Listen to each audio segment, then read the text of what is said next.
She slammed her glass down so hard the stem cracked, red wine bleeding across the white tablecloth like a wound the whole restaurant could see. "You're joking, right?" she said, loud enough that every fork in the room stopped moving. "A maintenance guy? In work boots? This is the Ellington Grand, not a truck stop." She grabbed her purse and walked out laughing so hard the hostess flinched. Ethan Cole didn't move. He just sat there, hands folded, breathing the way only a man who'd survived things she couldn't imagine would breathe. He didn't know that within 24 hours, her own father would stand in front of him and salute. But before that satisfying moment came, something far worse had to happen first. Something that would put dozens of lives in his hands, including hers. By the way, drop a comment and tell me what city you're watching from. I want to see how far this story travels. And if you haven't already, subscribe and hit that bell so you never miss the next one. The wine spread across the tablecloth in a slow, deliberate stain, and nobody in the restaurant pretended not to see it. Ethan Cole sat perfectly still. His hands remained folded on the table, his breathing even, his eyes fixed on the empty chair across from him, where Vivian Hale had been sitting exactly 11 seconds ago.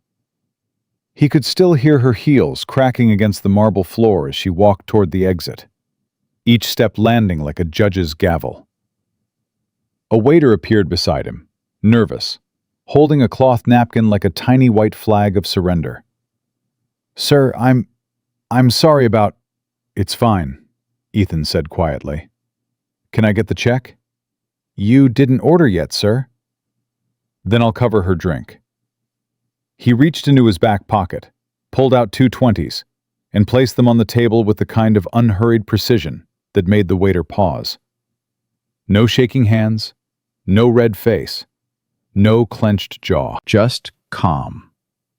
The waiter stared at the money, then at the wine stain, then back at Ethan. "Sir, you really don't have to—" "I know." Ethan stood up slowly. His work boots made a different sound than Vivian's heels. Heavier, duller, honest. He adjusted the cuffs of his maintenance uniform, the one he hadn't had time to change out of because his shift ran 40 minutes late, and Lily's babysitter could only stay until 8:30, and he'd promised his buddy Marcus he'd actually show up to this blind date. Marcus. He'd have words with Marcus later. Ethan walked through the restaurant toward the front doors. He kept his chin level. Not up, not down. Level. The way Sergeant Dressler had drilled into him 15 years ago at Fort Bragg, when he was 22 years old and convinced he'd never survive the first deployment. "You walk like you belong everywhere, Cole, because you do. Don't let anybody tell you different." He could feel the stares. Table 6, the couple in matching blazers. The woman whispered something behind her menu. Table 9, the group of 4, one of them smirking into his bourbon. The hostess by the door looked like she wanted to say something sympathetic, but couldn't find the words. He gave her a small nod as he passed. She dropped her gaze. Outside, the air hit him clean and sharp. October in the city. He stood on the sidewalk for 3 seconds, letting the noise of the restaurant seal itself behind the glass doors, and then he started walking. His truck was parked 4 blocks away because the Ellington Grand didn't have free parking, and he wasn't about to pay $22 to be humiliated. At least he saved on the parking. He almost laughed at that. Almost. His phone buzzed in his pocket. Marcus. He ignored it. It buzzed again. Marcus again. He pulled it out. The text read, "How's it going, brother? She's a catch, right?" Ethan typed back, "She caught a cab. I caught a lesson. We'll talk." 3 dots appeared, then disappeared, then appeared again. What happened? Ethan put the phone away and kept walking. The truth was, he wasn't angry. Anger was a luxury he'd trained himself out of years ago, somewhere between his second deployment and the day he came home to an empty apartment with a note on the counter that said, "I can't do this anymore. Lily's at your mother's." That was 4 years ago. He'd picked up Lily that same night, buckled her into the car seat, and told her they were going on an adventure. She was 3. She believed him. She still believed him about most things, which was both the greatest gift he'd ever been given and the heaviest responsibility he'd ever carried. He reached his truck, a 10-year-old Ford F-150 with a dent in the passenger door and a booster seat in the back that was covered in goldfish cracker crumbs and glitter from last Tuesday's art project. He sat behind the wheel, but didn't start the engine. The silence settled around him like a second skin. He let himself feel it then. Not the humiliation. That was surface level, a scratch on the paint. What he felt was deeper. It was the image of Lily that morning, sitting cross-legged on the kitchen floor, with her markers spread around her, drawing stars on a piece of construction paper. "What's that for, Bug?" "It's for your date tonight, Dad." "My date?" "Uncle Marcus said you're going to meet someone nice, so I'm making you a good luck card."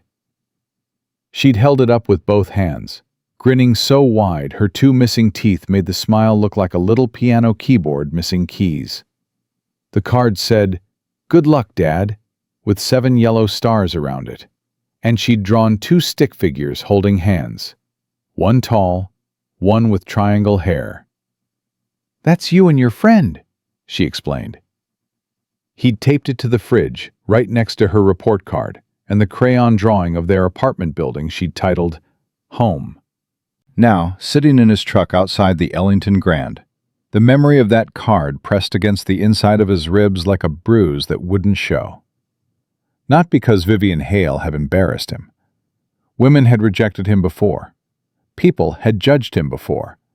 He'd been shot at in Kandahar, watched a convoy burn outside Mosul, carried a 19-year-old private half a mile through enemy fire with both their helmets gone. A rich woman laughing at his work boots didn't even register on the scale of things that could break Ethan Cole. What hurt was that Lily had believed tonight would be good. And he'd have to go home and tell her something that wasn't quite the truth, because the truth, that the world sometimes punishes good men for not being rich enough, polished enough, impressive enough, was a lesson she didn't need yet. He started the engine and pulled out of the spot. 15 minutes later, he parked outside their building, 3rd floor, apartment 3B. The hallway light on the 2nd floor landing had been flickering for a week. He'd fix it this weekend. He fixed most things around here. The super didn't mind. In fact, the super had quietly stopped charging him for minor repairs 2 years ago, after Ethan rewired the building's ancient boiler system on a Saturday for free. He climbed the stairs and stopped outside the door. Through the thin wood, he could hear the television, some cartoon with singing animals, and beneath that, the sound of Mrs. Alvarez, the downstairs neighbor who babysat Lily when he needed her, humming along. He put on the smile before he opened the door. Not a fake smile, a father's smile. The kind built specifically to absorb impact, so the child behind it never felt the hit. "Dad!" Lily launched herself off the couch with a kind of velocity that only a 7-year-old who'd been counting the minutes could generate. She hit him at waist height and locked her arms around him. He lifted her up, pressing his face into her hair. She smelled like strawberry shampoo and crayons. "How'd it go? How'd it go? Was she nice? Did she like you? Did you hold hands?" Mrs. Alvarez stood up from the armchair, reading his face over Lily's shoulder. She was 71, had raised 4 kids, and could diagnose a bad day from across a room. Her expression softened. She picked up her knitting bag quietly. "I'll let you 2 get settled," she said gently, touching his arm as she passed. "There's soup on the stove."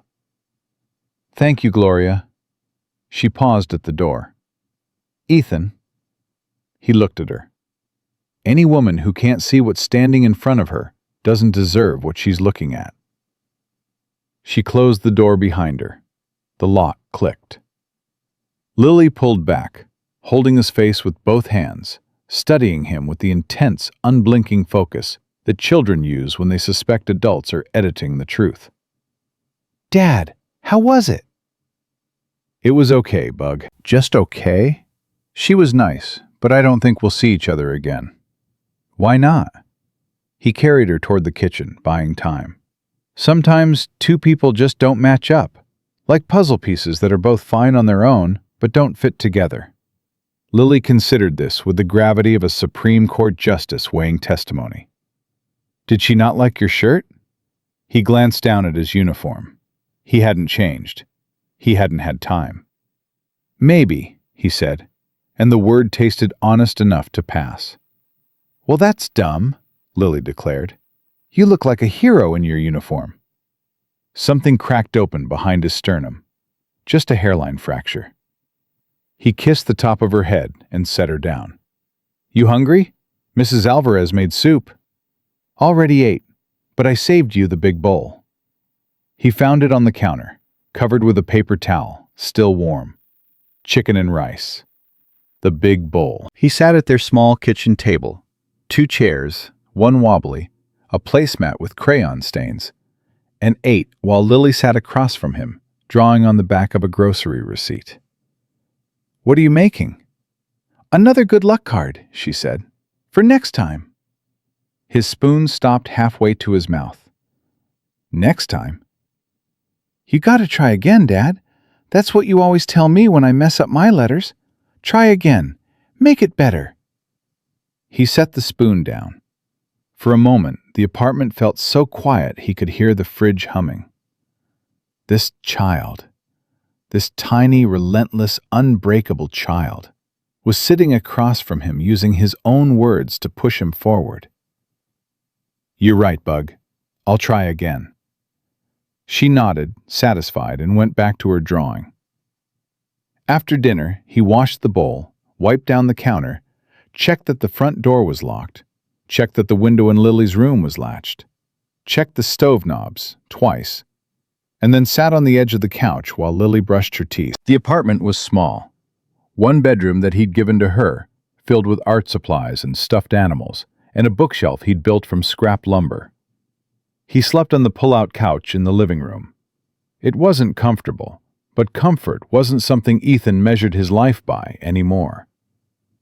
"Dad," she called from the bathroom, "can you braid my hair for tomorrow?" "Come here."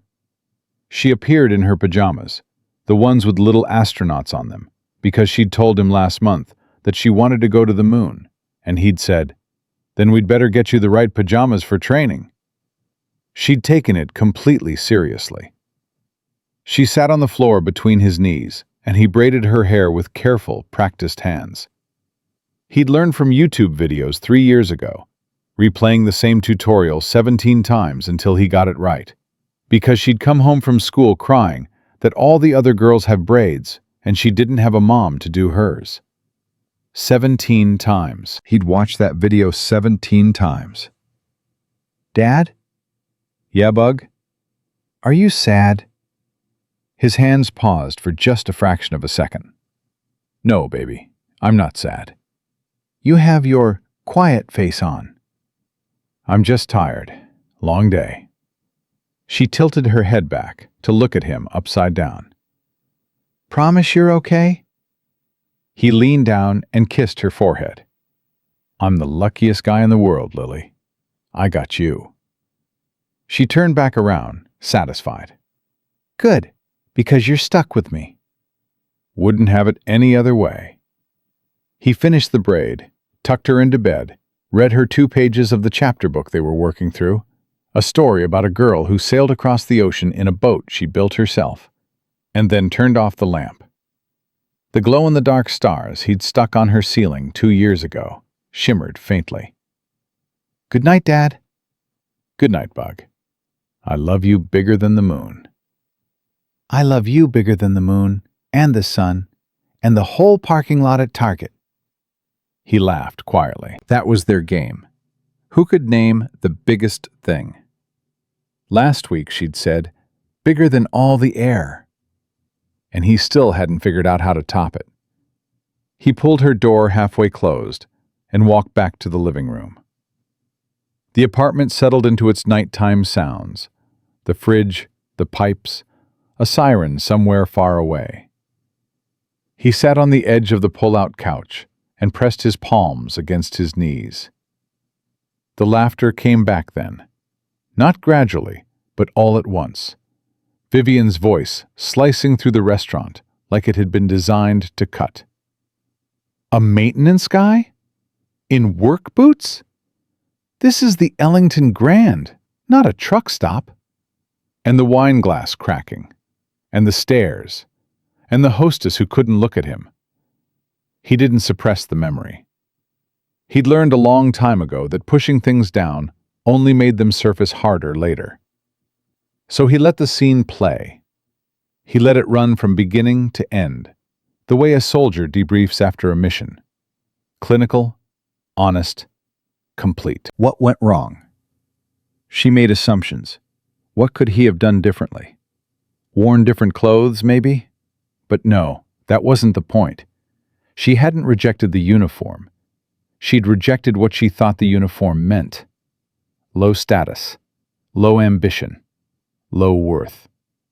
She didn't know that the hands she'd mocked for being calloused had disarmed IEDs in 3 countries. She didn't know that the boots she'd laughed at had walked through places her high heels would never survive. She didn't know anything about him, and she hadn't wanted to. He exhaled slowly and pulled out the couch bed.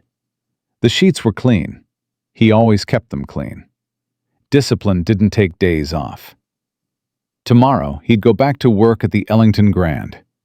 He'd walk the same corridors. He'd check the same vents. He'd fix the faulty sensor he'd flagged earlier. He'd be invisible again, the way he'd been invisible for years, and that was fine. He didn't need to be seen. He just needed to be there. For Lily. For the building. For the people who never noticed him until something went wrong. What Ethan didn't know, what he couldn't possibly know as he lay in the dark, staring at the ceiling, listening to his daughter breathe through the thin wall, was that tomorrow something would go very, very wrong. And when it did, every single person in that building, including Vivian Hale and her powerful father, would discover exactly who they'd been walking past without a second glance. The alarm went off at 5:15, but Ethan was already awake. He'd been staring at the ceiling for 20 minutes, running through the day's checklist the way he used to run through mission briefs. Systematic, thorough, automatic. Sensor near the restaurant level. Vent calibration on the 3rd floor. The children's art event that Lily had been talking about for 2 weeks straight. He swung his legs off the pull-out couch and sat there for a moment, hands on his knees, letting his body catch up with his brain. The apartment was dark except for the pale blue glow of the microwave clock. 5:17. Through the thin wall, he could hear Lily's breathing. Slow, deep, the kind of breathing that only people who feel completely safe can manage. He stood, folded the couch bed back into itself with quiet efficiency, and moved to the kitchen. Coffee first. Always coffee first. The machine was old, loud enough to wake the neighbors if he wasn't careful, so he'd learned to press the brew button and immediately hold a dish towel against the side to muffle the gurgling.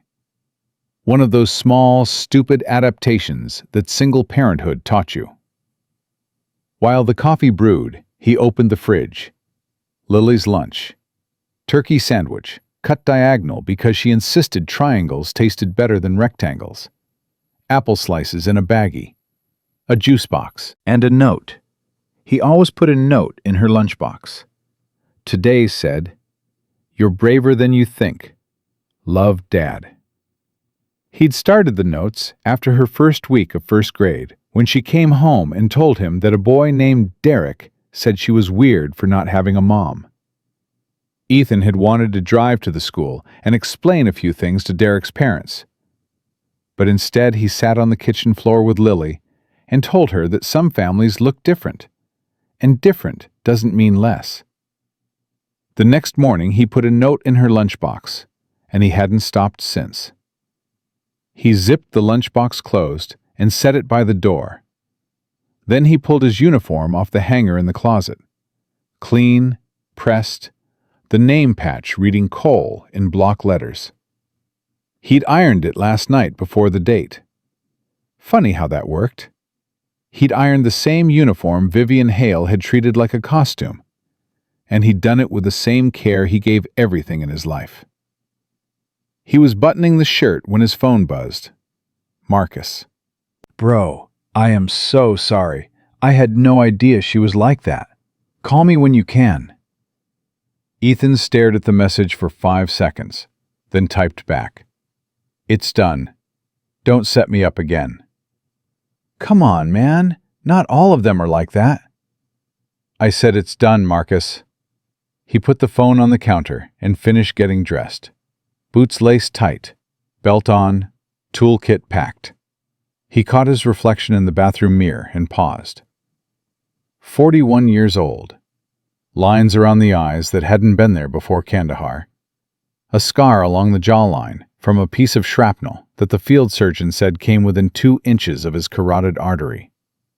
Hair cut short, not because of style, but because old habits outlived the reasons that created them. He looked like exactly what he was: a working man, a father, a veteran who'd traded one uniform for another and never complained about the downgrade. "Dad?" Lily's voice came from the hallway, thick with sleep. He turned to find her standing in her astronaut pajamas, rubbing one eye with her fist. "Hey, Bug, you're up early. I heard you making coffee. You always hold the towel wrong, and it still makes noise." He laughed softly. "I'll work on my technique." She shuffled toward him and leaned against his leg, still half asleep. "Is today the art thing at the mall?" "It is. I'll pick you up after school and bring you over." Her eyes opened wider, sleep retreating. "Can I paint something really big?" "How big?" "Like the whole table big." "We'll see what they've got, but I like your ambition." She grinned, the gap-toothed, fully committed grin that could reset his entire nervous system in under a second.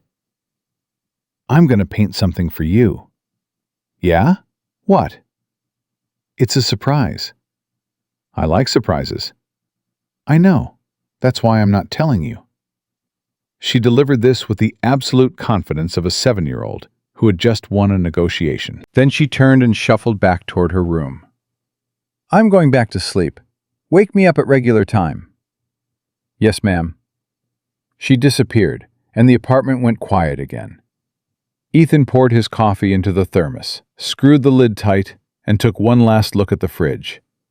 The "Good luck, Dad" card was still there, right next to the crayon drawing of their building and last month's spelling test with a smiley face sticker. He touched the corner of the card, just briefly, just enough. Then he picked up his kit and walked out the door. The walk to school with Lily at 7:30 was the best part of every day, and he protected it like a perimeter. No phone, no rushing, no distractions.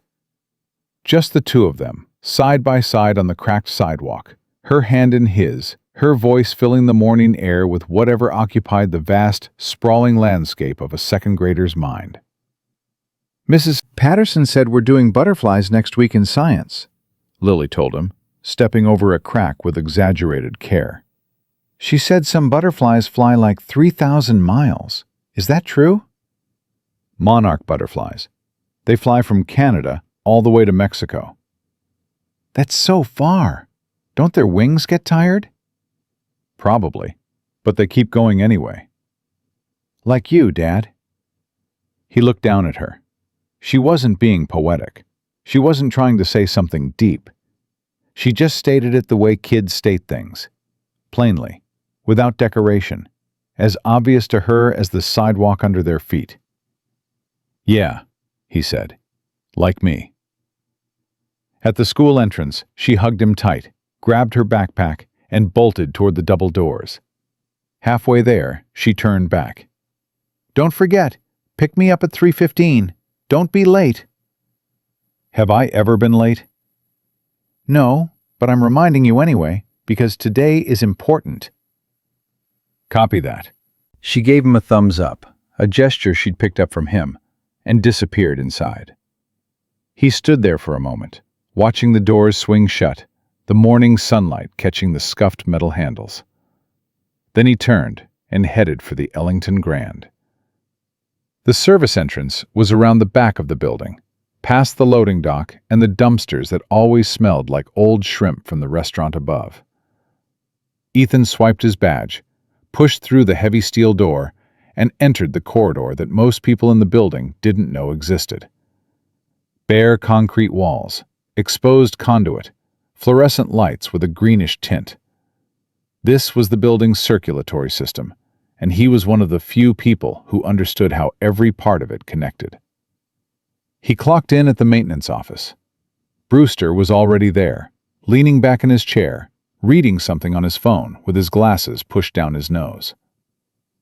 "Morning, Ward." Everyone at work called him by his last name, or Ward, Brewster's version of his name that had stuck years ago from a misread on the schedule. Ethan had never corrected it. Names didn't matter much to him. "Morning. What's the board look like?" Brewster tilted the clipboard toward him. "Standard stuff. HVAC check on floors 2 through 4. Bathroom on level 1 is backing up again. And the kids' art event starts at noon, so expect foot traffic in the east atrium." He paused. "Oh, and management flagged the sensor fluctuation near the restaurant level. Same zone you mentioned yesterday." Ethan took the clipboard. "They finally noticed." "You know how it is. Nobody cares about a beep until it becomes a scream." "I'll handle it." "I know you will." Brewster looked at him over his glasses. "Hey, you all right? You look like you didn't sleep." "I'm fine." Brewster held the look for a beat longer than necessary. He was 63, had worked maintenance for 31 years, and had a radar for when his guys were carrying something heavier than their tool belts. "Marcus called me this morning," Brewster said carefully. Ethan's jaw tightened. Marcus needs to stop calling people. He felt bad, said the date went south. It went south, north, east, and west, and then it left the building. "Can we move on?" Brewster raised both hands. "Moving on. Just wanted you to know. Marcus means well. He's just got terrible taste in women. His own wife would tell you that." Despite himself, Ethan felt the corner of his mouth twitch. Yeah, she would. He took his kit and headed into the corridors. First stop, the HVAC check on level 2. Routine. Open the access panel, read the gauges, note anything outside normal range. He'd done this so many times he could practically do it with his eyes closed. But he never did. Complacency killed. That was another thing Sergeant Dressler had hammered into him, and it had saved his life more than once. Level 2 was clean. Level 3? Same. Level 4 had a filter that needed replacing. He swapped it out in 8 minutes and logged it in his maintenance book. The notebook was small, spiral-bound, worn soft at the edges. He kept meticulous records, every repair, every inspection, every anomaly. His handwriting was precise, almost architectural. Another leftover from military life. By 10:30, he'd worked his way up to the restaurant level. The service corridor here was narrower, warmer, lined with pipes that fed hot water to the kitchen above. He could hear the distant clatter of prep work through the ceiling. Knives on cutting boards, the hiss of burners, someone calling out an order even though lunch was still 90 minutes away. He found the sensor panel and stood in front of it, listening. There it was, that irregular beep, the one he'd flagged yesterday, the one management had only just noticed this morning. He'd known about it for 24 hours. He always knew before they did. He opened the panel and studied the readings. The fluctuation was worse than yesterday. Not by much, but enough to tell him the problem was progressing. He traced the wiring with his fingers, moving slowly, the way a medic checks for fractures, gentle pressure, reading the response. Connection decay, he murmured. The auxiliary line feeding the sensor was degrading. Heat from the kitchen pipes was accelerating the breakdown. If the sensor started misreading ambient temperature, it could confuse the emergency shutter system, the automated steel panels designed to compartmentalize the building during a fire. Those shutters were old, retrofitted during a renovation 5 years ago. Ethan had been on the crew that installed them. He'd told the project manager at the time that the wiring needed better insulation. The project manager had told him to stay in his lane. He pulled out his notebook and wrote, "Aux line decay, Zone 4R. Recommend full rewire before weekend. Shutter system vulnerable to false trigger." He took a photo of the panel with his phone and texted it to Brewster. "This needs a full fix. I can stabilize it today, but we need a contractor in here by Friday." Brewster replied in 30 seconds. "Got it. I'll push it up the chain. Can you keep it running for now?" "Yeah, but for now has a shelf life." "Noted. Thanks, Ward." Ethan put the phone away and started the temporary repair. He tightened connections, reinforced the insulation with electrical tape and heat-resistant wrap from his kit, and recalibrated the sensor manually. It took 45 minutes. When he was done, the beeping steadied. Not perfect, but stable enough to hold through the day. He was packing up his tools when footsteps echoed in the corridor above him. Then voices. He recognized one of them instantly, not from any depth of acquaintance, but from the sheer cutting precision of its tone. Vivian Hale. She was somewhere directly above him, on the restaurant floor, talking to someone. Her voice carried through the air duct the way voices sometimes do in buildings with shared ventilation. Broken into pieces, but still identifiable. No, it was mortifying. He literally showed up in a work uniform, like steel-toed boots and everything. Another voice, female, amused. "No, stop. I'm serious. I thought Marcus was pranking me. I lasted maybe 90 seconds before I walked out." "Did he say anything?" "He didn't even react, just sat there, like he didn't even care." "Maybe he didn't." "Oh, please, everyone cares." He was probably humiliated. Ethan stood perfectly still in the corridor, tools in hand, and listened to himself being discussed like a punchline at a party. The voices faded as the women moved away from the duck's range. But the last thing he heard was laughter. Light, easy, the kind of laughter that cost the person laughing absolutely nothing. He closed his eyes for 2 seconds, breathed, opened them. Then he picked up his kit and kept moving. He wasn't angry. He'd told himself that last night, and it was still true this morning. Anger required investment, and he'd learned a long time ago not to invest in people who couldn't see past the surface. What he felt was something quieter, more persistent. It was the thought of Lily, 7 years old, gap-toothed, drawing stars on construction paper, growing up in a world where people like Vivian Hale decided your value based on what you wore instead of what you carried inside. That thought didn't make him angry. It made him sad. And sadness, unlike anger, was something he couldn't train away. He checked 3 more vents on the upper level, adjusted an air handler that was pulling too hard, and then made his way toward the east atrium, where the children's art event was being set up. Staff members were unfolding tables, laying out paint trays, taping protective sheets to the floor. The space was starting to transform from a polished mall corridor into something bright and chaotic and alive. He liked it. He always liked the children's events. They were the only times the building felt human. A young staff member named Celia spotted him and waved.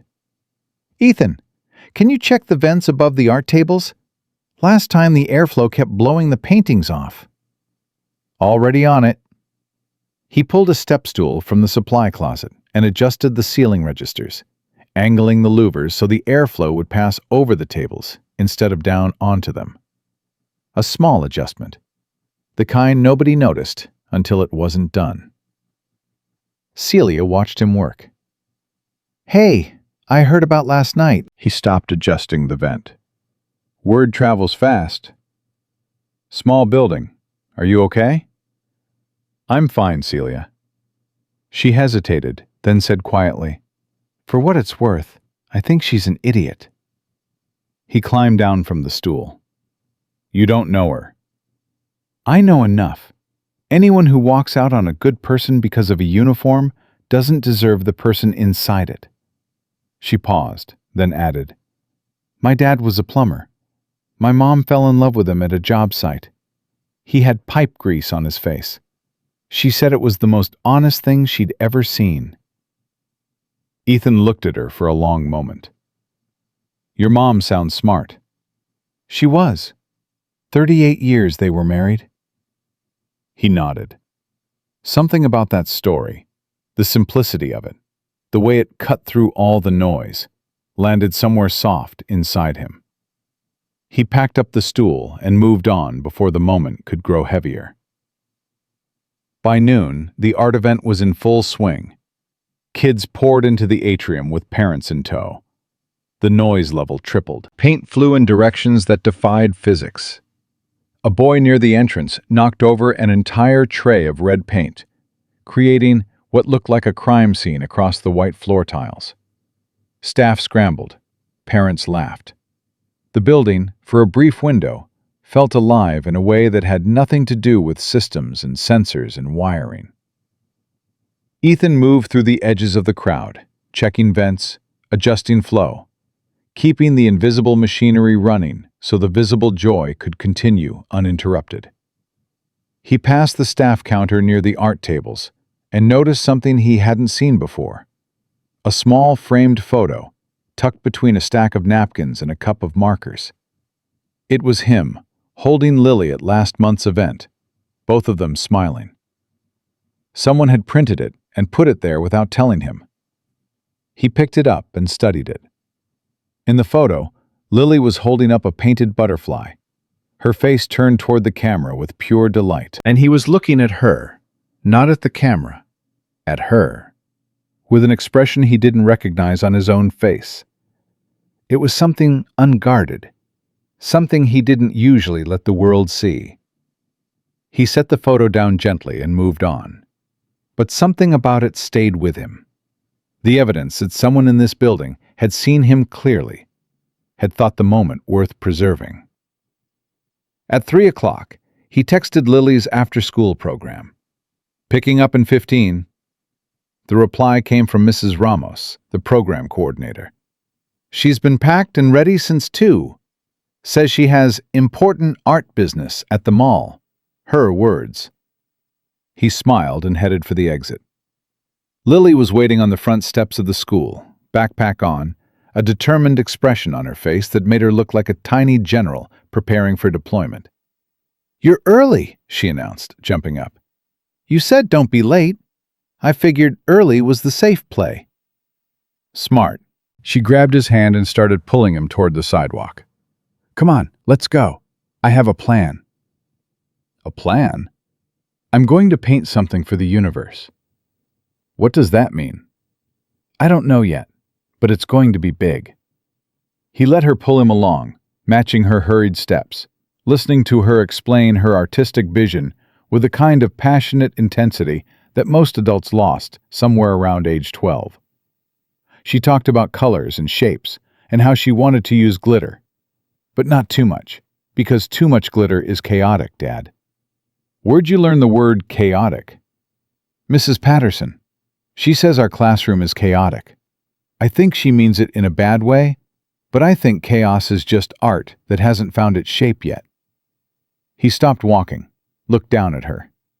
This kid, this extraordinary, impossible, brilliant kid. Say that again. Chaos is just art that hasn't found its shape yet. She shrugged. I made it up during math. You made it up during math. Math is boring, Dad. My brain goes to better places. He laughed. A real laugh. The kind that started deep and came out clean, and squeezed her hand. They walked the rest of the way to the mall, with Lily narrating her plans and Ethan listening with the full weight of his attention, because she deserved that. She always deserved that. They entered the Ellington Grand through the main entrance. The atrium was packed. Kids everywhere. Paint everywhere. Noise bouncing off the high glass ceiling like a living thing. Lily's eyes went wide. Dad, this is amazing! Go find your table. I'll be right over here if you need me. She didn't need to be told twice. She bolted into the crowd, found an open seat at the glitter station, and immediately began organizing supplies with the intensity of a field surgeon prepping for surgery. Ethan watched her for a moment, letting the warmth settle. Then his radio crackled. Ward, you copy?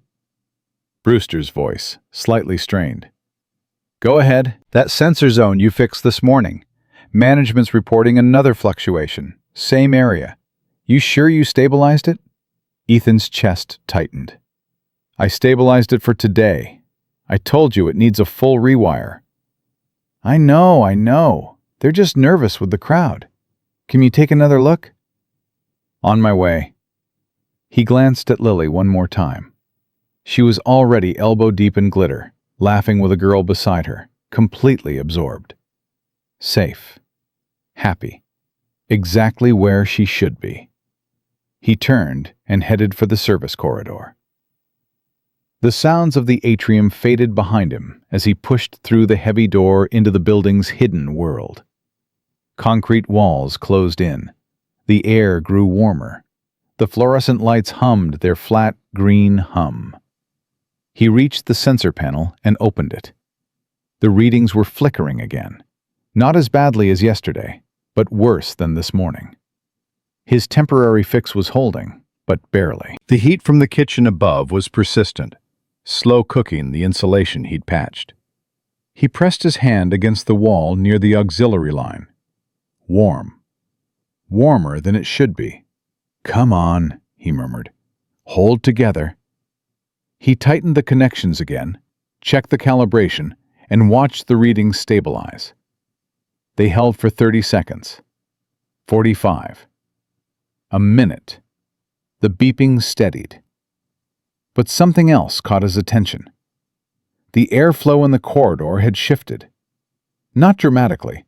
A degree or two warmer, moving slightly faster. Most people wouldn't notice. Ethan wasn't most people. His body read environmental changes the way musicians read sheet music. Automatically, instinctively, without conscious effort. Something above him was generating heat that shouldn't be there. He looked up at the duct that connected to the restaurant kitchen. Everything appeared normal. No visible smoke, no unusual noise. But the air coming through that duct carried something faint, a trace, barely detectable. Wrong. Not food, not steam. Something acrid, chemical, the ghost of a problem that hadn't fully materialized yet. He stood there for a long moment, perfectly still, listening to the building the way a doctor listens to a heartbeat through a stethoscope. Counting, measuring, waiting for the rhythm to tell him what words couldn't. His phone buzzed. Lily had somehow gotten Celia's phone and sent him a photo. Her hands covered in gold glitter, face beaming. A half-finished painting of a tall building with colorful windows propped in front of her. The message read, "It's our mall because you help it stay alive." 3 exclamation points. She always used 3 when she was really excited. He stared at the photo. Then he looked back up at the duct, where that faint, wrong smell drifted like a whisper nobody else could hear. He texted Brewster, "Staying in the zone. Something doesn't feel right." Brewster replied, "Your gut hasn't been wrong yet. Do what you need to do." Ethan put the phone in his pocket, pulled his toolkit closer, and settled in. 2 floors above him, the restaurant kitchen was ramping up for the dinner rush. Pans heated, burners flared. Staff moved with choreographed speed, unaware that beneath their feet, a man in a maintenance uniform was the only thing standing between their ordinary evening and something none of them were prepared for.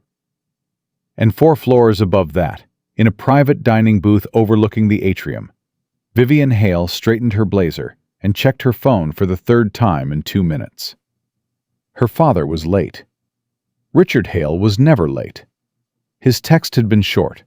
Lunch. Discuss the contract. Be ready. She was ready. She was always ready for business. What she wasn't ready for was the tight, persistent knot sitting in her stomach. The one that had nothing to do with contracts and everything to do with a man in work boots who hadn't fought back when she laughed at him. She told herself it was nothing. She told herself he was nothing. But the knot didn't loosen. And somewhere below her, the building's heartbeat skipped again. The knot in Vivian's stomach tightened when her father walked through the restaurant entrance at exactly 1:45. Richard Hale didn't enter rooms, he altered them. Conversations dropped half a register. The hostess straightened her posture without realizing she'd done it. Even the bartender paused mid-pour, recalibrated, and continued with slightly more precision. Richard was 64 years old, 6'2", and carried himself with a kind of authority that didn't come from money or title, but from decades spent in rooms where decisions had consequences measured in human lives. 30 years in federal security, advisory roles, crisis assessment, interagency coordination during events the public only learned about months later, if at all. He'd retired 3 years ago, but retirement hadn't softened him. It had just given him more time to notice things. He crossed the dining room and reached the booth where Vivian stood waiting. She leaned in to kiss his cheek. He accepted it, but his eyes were already scanning the room. Exits, crowd density, staff movement. The way he scanned every room he entered, automatically, permanently. The habit of a man who'd spent his career calculating threat levels in places that looked perfectly safe. "Dad, good to see you." Vivian. He sat down, unbuttoned his jacket, and laid the thin folder on the table. "You look tired." "Long morning." He opened the folder. The Whitfield contract. I reviewed the terms. There are 3 clauses I want to discuss before the board meeting Thursday. Vivian pulled out her tablet, grateful for the pivot to business. Business was solid ground. Business didn't ask uncomfortable questions. They ordered sparkling water for him, a glass of white wine for her, and moved through the contract line by line. Richard's feedback was precise, surgical, delivered without wasted syllables. Vivian took notes, asked the right follow-ups, performed competence the way she'd been trained to since she was 15. But underneath the performance, the knot persisted. She kept thinking about last night. Not the date. She'd dismissed the date within seconds. What she kept thinking about was the silence afterward. The way the restaurant had gone quiet when she laughed. The way the hostess had looked at her as she walked out. And the way the man, Ethan, she'd already forgotten his last name, had simply sat there. Not humiliated, not angry, just still. Like her laughter couldn't reach whatever he was made of. That stillness bothered her more than she wanted to admit. "Vivian?" She blinked. Richard was watching her over his reading glasses. "Where are you right now?" "I'm right here." "Your pen stopped moving 2 minutes ago." She looked down. He was right. She capped the pen and forced a smile. Sorry, just thinking about something else. Something you want to talk about? No. Richard held her gaze for 3 seconds, long enough to communicate that he didn't believe her, short enough to let her keep the lie. Then he returned to the contract. Clause 17. The liability language is vague. I want it tightened before... A muffled thud echoed from behind the wall. Richard stopped mid-sentence. His head turned toward the sound with the kind of sharp, immediate attention that most people reserved for gunshots. Vivian didn't notice.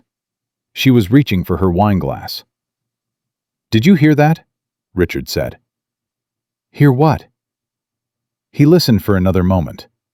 Nothing followed. The restaurant hummed with its usual pre-dinner rhythm. Glasses clinking, low conversations, a jazz playlist drifting from hidden speakers.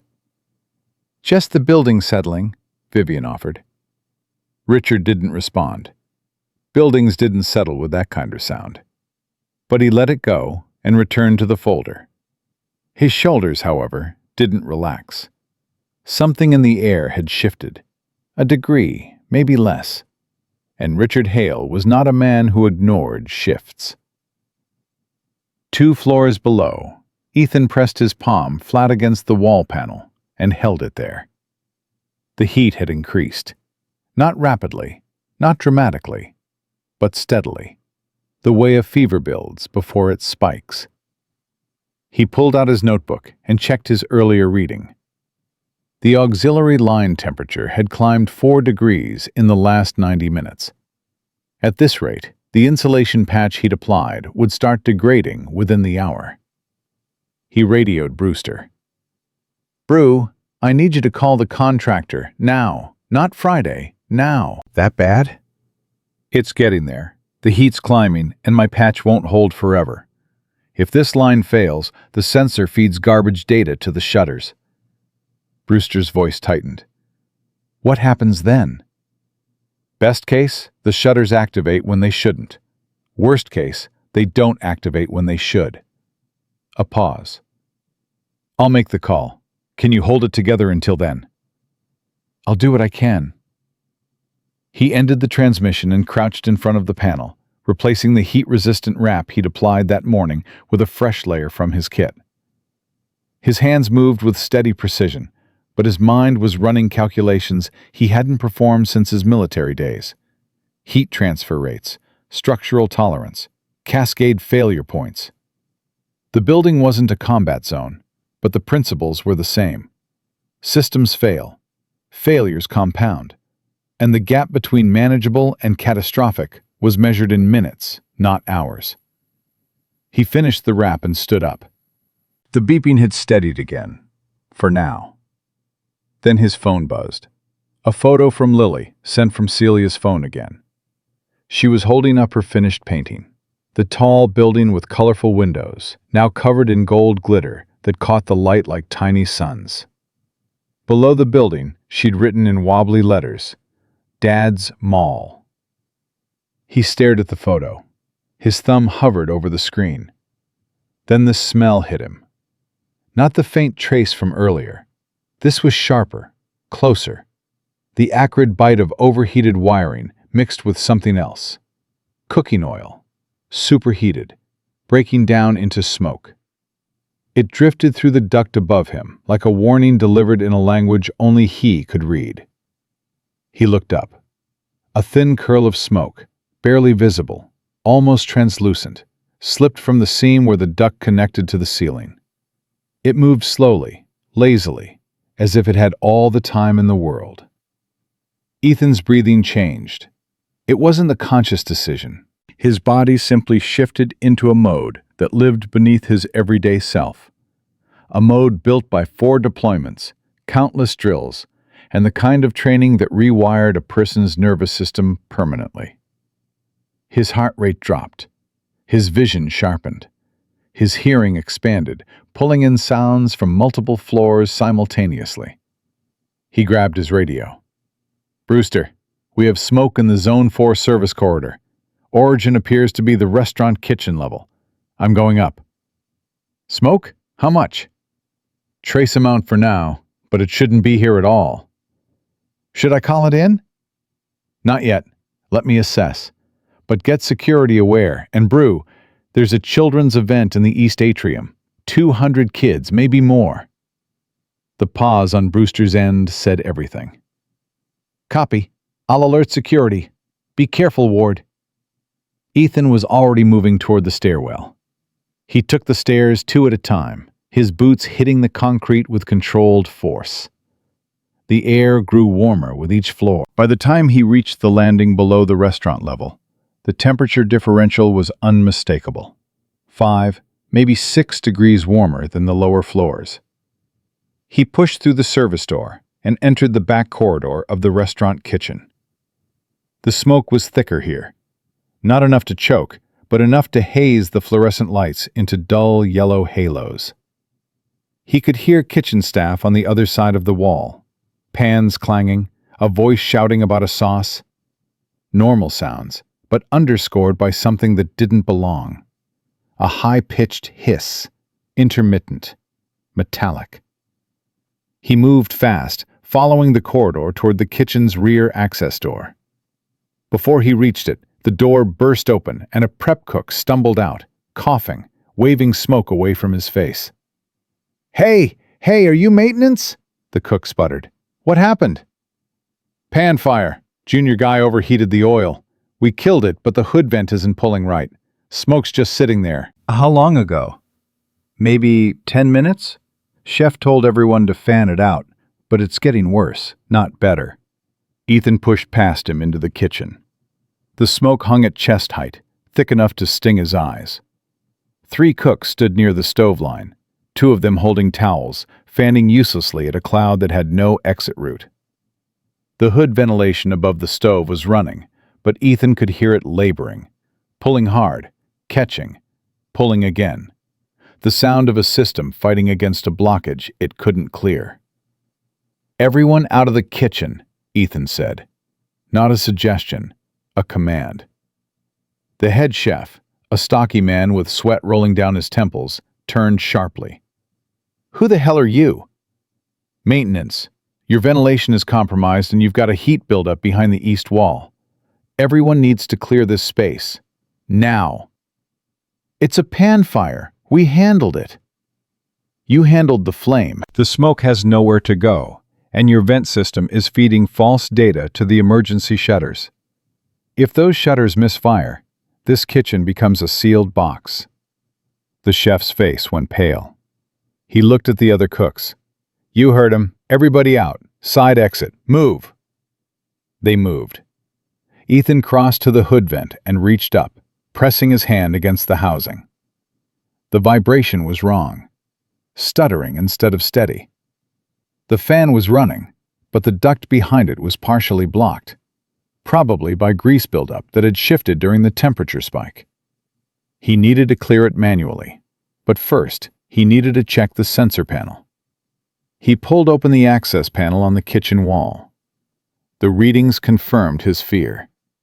The sensor was oscillating, jumping between normal range and alarm threshold, confused by the conflicting data from the smoke and the heat pocket. Every time it crossed the alarm threshold, it sent a signal to the emergency shutter system. Every time it dropped back, it canceled the signal. The shutters were twitching. He could hear them, a faint mechanical clicking from the dining room side. The steel panels testing their tracks, receiving commands and countercommands faster than they were designed to handle. Come on, he muttered, fingers moving across the panel. Don't do this. He manually overrode the sensor's connection to the shutter system, isolating it from the loop. The clicking stopped. The shutters went still. But that meant the shutters were now completely offline. If a real fire broke out, they wouldn't activate at all. He had minutes, maybe less. He grabbed the fire-resistant cloth from his kit, wrapped his hand, and reached up into the hood vent housing. His fingers found the blockage, a thick mat of grease-caked residue that had compressed against the fan intake. He pulled it free in chunks, working fast, ignoring the heat that radiated through the cloth into his skin. The fan coughed, sputtered, then caught, and the ventilation surged, pulling smoke upward with a groaning rush. The haze in the kitchen thinned immediately, but the smoke had already traveled. It had pushed through the duct system into the dining room's ceiling vents, and now it was seeping into the restaurant from above. Thin white tendrils curling downward between the recessed lights. A woman at table 4 was the first to notice.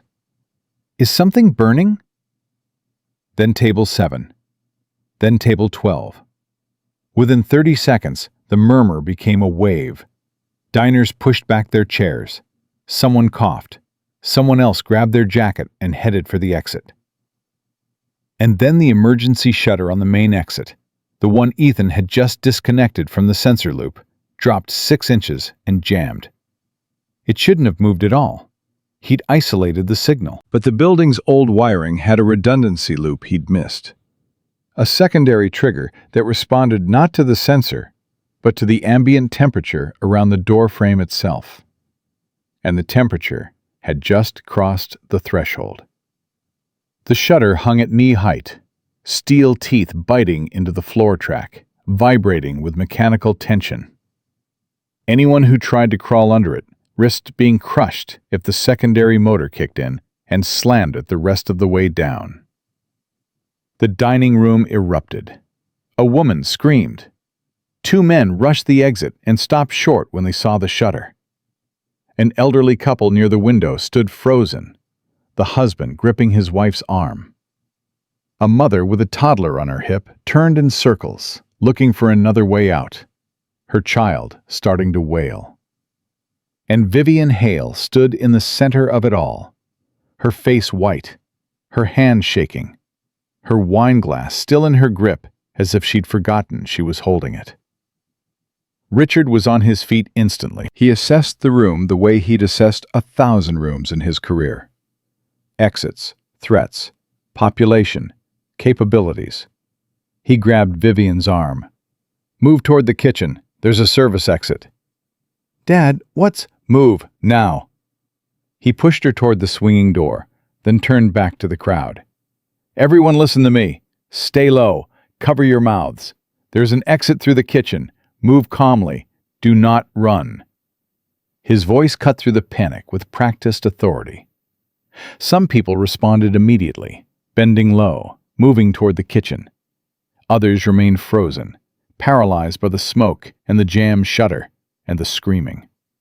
Ethan came through the kitchen door at a dead sprint. He took in the scene in 2 seconds. The jammed shutter, the crowd, the smoke thickening from the ceiling vents. Richard directing people toward the kitchen, and went straight to the emergency panel beside the shutter. Richard saw him and shouted across the room, "Don't touch that panel. It's unstable. If I don't, the shutter drops all the way. Anyone near it gets crushed." Richard paused. Something in Ethan's voice, the calm, the certainty, the total absence of hesitation, stopped his objection cold. Ethan's fingers flew across the manual override. The panel was hot to the touch. The wiring behind it hummed with dangerous voltage. He found the motor relay, isolated it, and began manually lifting the shutter through the override crank, a mechanical backup that most maintenance staff didn't even know existed. The shutter groaned, rose an inch, 2 inches, 3. "Keep people coming through the kitchen exit," Ethan called to Richard without turning around. "I'll get this open wide enough for the rest." Richard didn't question him. He moved. He grabbed the elderly couple first, guiding them toward the kitchen with one hand on each of their backs. "Stay low. Cover your faces. You're going to be fine." Vivian was pressed against the wall near the kitchen door, her breath coming in short, ragged bursts. Smoke curled around her like something alive. She watched the man at the panel, the same man from last night, the one in the work boots, the one she'd laughed at, cranking the shutter with steady, powerful rotations, every muscle in his forearms straining against the resistance. He got the shutter to 18 inches, then 24, then 30, enough for people to duck under safely. "Go!" he shouted to the remaining diners.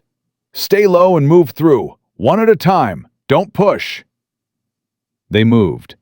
A businessman crawled under first, then a young couple, then the mother with the toddler. Ethan steadied the shutter with one hand and guided each person through with the other, his body braced against the frame in case the motor surged. An older man stumbled near the exit, coughing hard. Ethan caught him by the arm, lowered him to his knees, and pushed him gently under the shutter. "You're clear. Keep moving. There's fresh air on the other side." The man grabbed Ethan's wrist. "Thank you," he choked out. "Thank you. Go. Go now." The dining room was emptying. Richard herded the last group through the kitchen exit, checking behind booths, under tables, anywhere someone might have hidden in panic. He found a busboy crouched behind the bar, arms over his head, hyperventilating. "Son, look at me." Richard knelt beside him. "What's your name?" "Tyler?" "Tyler, you're going to stand up and walk with me to the kitchen door. Can you do that?" I can't breathe." "You're breathing right now. You're talking to me, which means you're breathing. Stand up." Tyler stood. Richard guided him toward the kitchen. As they passed the center of the room, Richard looked back at Ethan, still braced against the shutter, his face tight with effort, smoke swirling around him. Their eyes met. And in that moment, Richard Hale saw something he recognized. Something that went beyond maintenance uniforms and tool belts. He saw the posture, the controlled breathing, the way Ethan's feet were planted at shoulder width, weight distributed for maximum stability. The way his eyes tracked multiple vectors simultaneously. The shutter, the crowd, the smoke, the exits. The way he commanded the room without raising his voice. Richard had spent 30 years around men like this.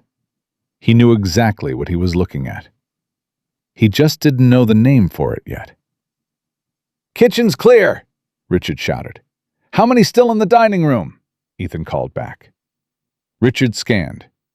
"2 more! Booth in the far corner!" Ethan released the override crank and sprinted across the room. The smoke was heavier now, dense enough to reduce visibility to 15 feet. He found them in the corner booth. A man in his 70s, slumped sideways, barely conscious, and a server kneeling beside him, trying to lift him. "I can't move him," the server said, panic cracking her voice. "He just collapsed. He won't respond." Ethan knelt and checked the man's pulse. Rapid, weak. His breathing was shallow, his lips turning gray. "Smoke inhalation," Ethan said. "Help me get him up. Put his arm over your shoulder. I'll take the other side." They lifted together. The old man groaned but didn't open his eyes. Ethan took most of the weight, distributing it across his shoulder the way he'd carried wounded soldiers through terrain far worse than this. The grip instinctive, the balance automatic, the movement born from repetitions he'd never forgotten. "Stay low," he told the server. "Breathe through your shirt. We're going straight to the main exit." They moved through the smoke. Ethan's lungs burned, but his breathing remained controlled. Measured inhales through the fabric of his sleeve, steady exhales.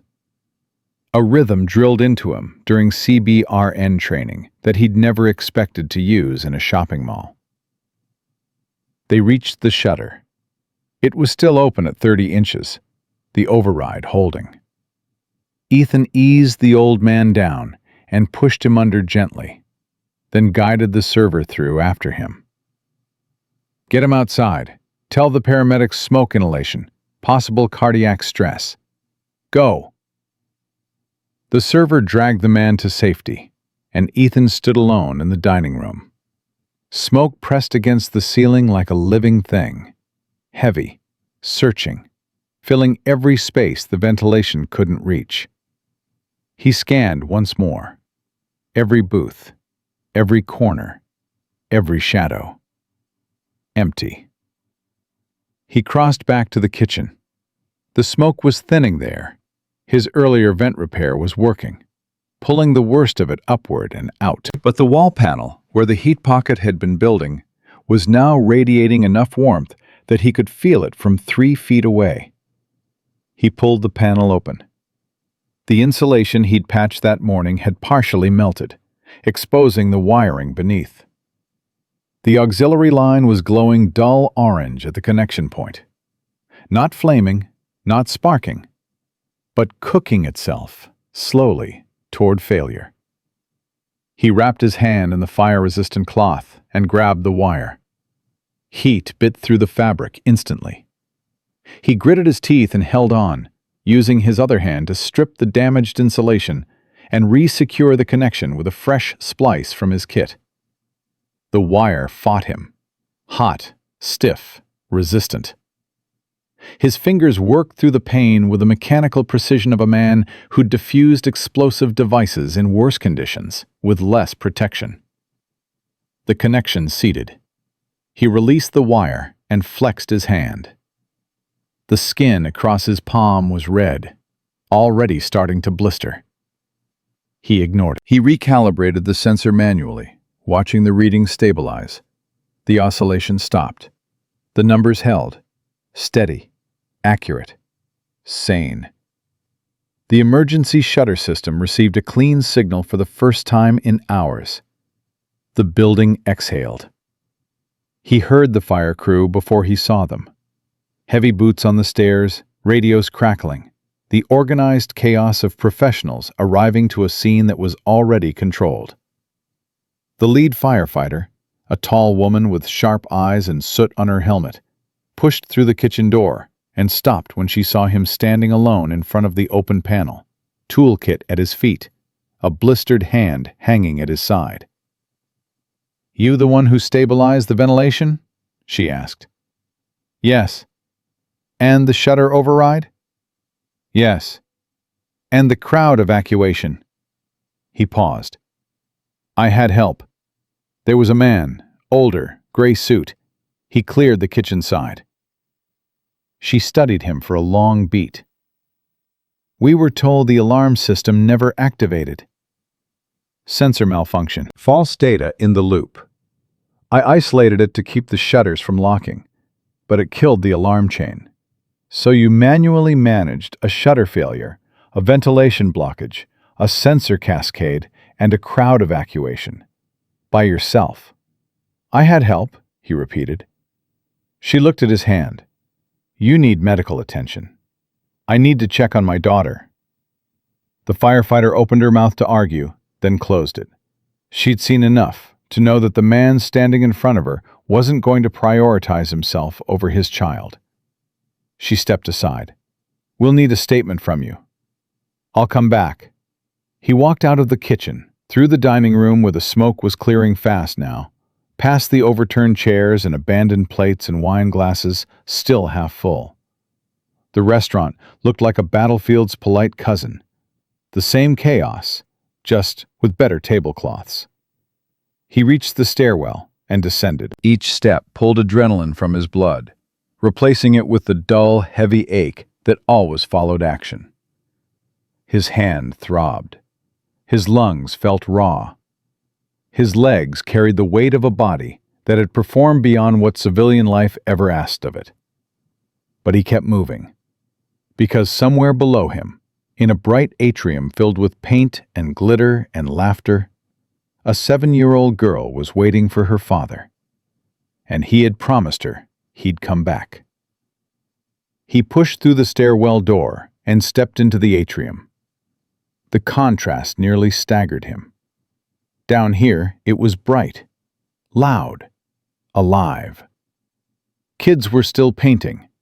Parents were milling around, some whispering about something happening upstairs, most unaware of how close the something had come to reaching them. He scanned the room.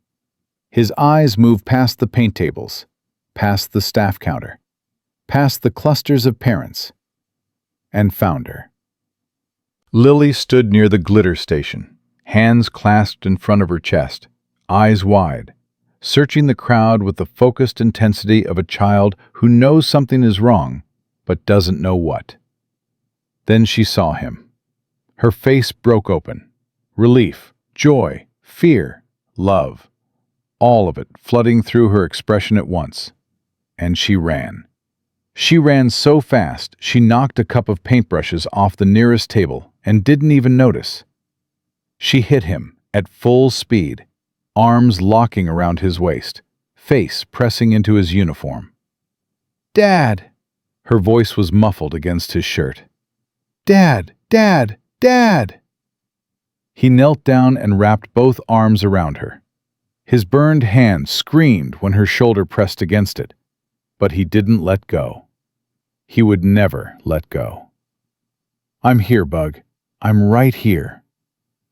"Everyone was saying there was a fire. I was so scared. I didn't know where you were."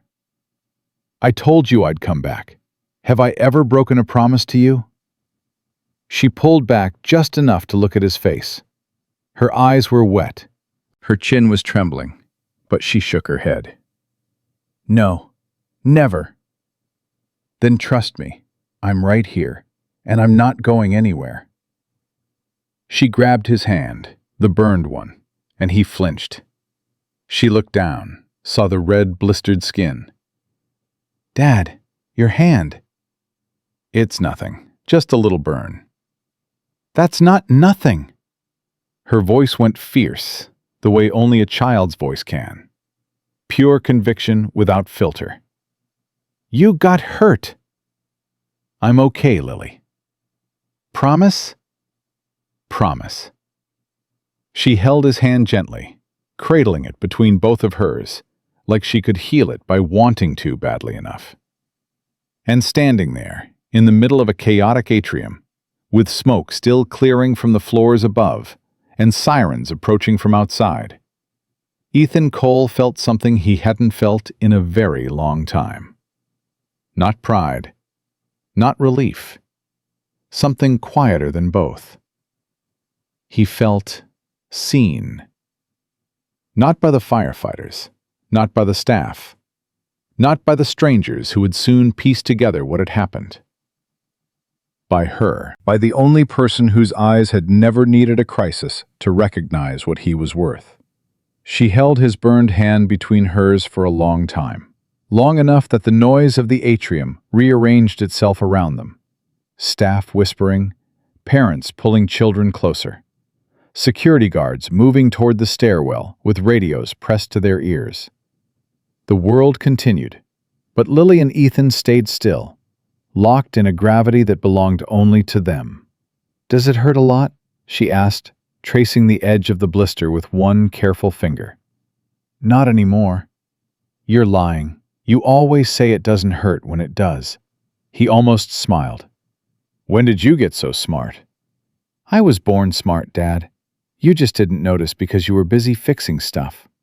He pulled her in again, pressing his chin against the top of her head. Over her shoulder, he watched the stairwell door open and close as firefighters moved between floors. 2 paramedics crossed the atrium with a stretcher, heading toward a side entrance where someone, probably the elderly man from the booth, was being treated. The building was stabilizing. The crisis was contracting from emergency to aftermath, the adrenaline draining out of the walls like water after a flood. Ethan stood up slowly, keeping Lily's hand in his. His knees protested. His lungs still carried the ghost of smoke. His burned palm pulsed with every heartbeat. "Let's get you back to your painting," he said. "I don't want to paint anymore.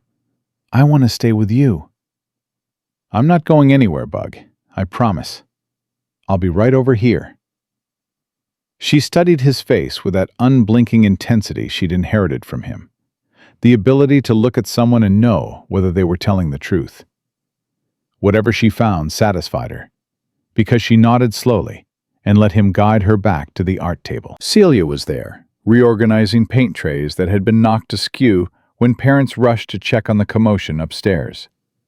She looked up when Ethan approached, and her expression shifted from worry to relief to something else, something close to awe. "Ethan, my God, are you okay? We heard people are saying you—" "I'm fine. Can you keep an eye on her for a few minutes? I need to give a statement to the fire crew." Celia looked at his hand. "You need a doctor." "Statement first." "Ethan, please, Celia, just watch her." Celia pressed her lips together, the way people do when they want to argue but know the other person won't bend. "Okay, but you're getting that hand looked at. I'm not asking." Lily sat down at the glitter station and picked up her paintbrush, but she didn't paint. She just held it, watching Ethan as he walked toward the far side of the atrium. He could feel her eyes on his back, two small beams of fierce, protective love tracking him across the room. He made it about 30 feet before the first person stopped him. A woman in a restaurant server's uniform, mascara smeared, still shaking.